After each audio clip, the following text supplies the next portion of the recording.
Bangladesh premier league বিপিএলকে সামনে রেখে ফের শুরু হয়েছে উত্তাপ। এবারের আসর নিয়ে বিসিবি বেশ জোরে সোরে কাজ শুরু করলেও আলোচনার কেন্দ্রবিন্দুতে রয়েছেন একজনই, তিনি হলেন তামিম ইকবাল।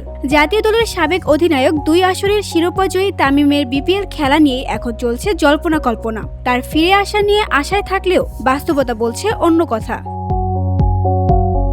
মিরপুর শেরেবাংলা স্টেডিয়ামে গতকাল বিসিবি ট্রেনার ইয়াকুব চৌধুরী ডালিম স্পষ্ট জানিয়ে দিয়েছেন, তামিম এখনও প্রতিযোগিতামূলক ক্রিকেটের জন্য পুরোপুরি প্রস্তুত নন।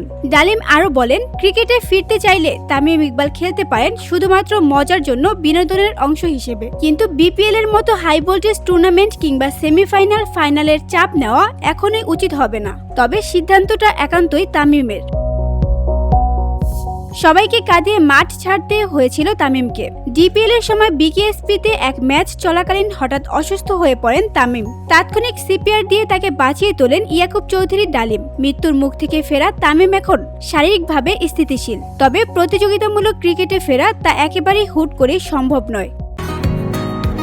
বসুন্ধরা, উত্তরা, বনশ্রী, কুড়িল ও বাড্ডা সহ রাজধানীর বিভিন্ন স্থানে অভিজাত ও অত্যাধুনিক মানের ফ্ল্যাট কেনার এক নির্ভরযোগ্য প্রতিষ্ঠান pleasant properties limited.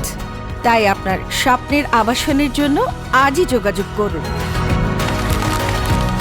Pleasant properties limited, where destiny matches eventually.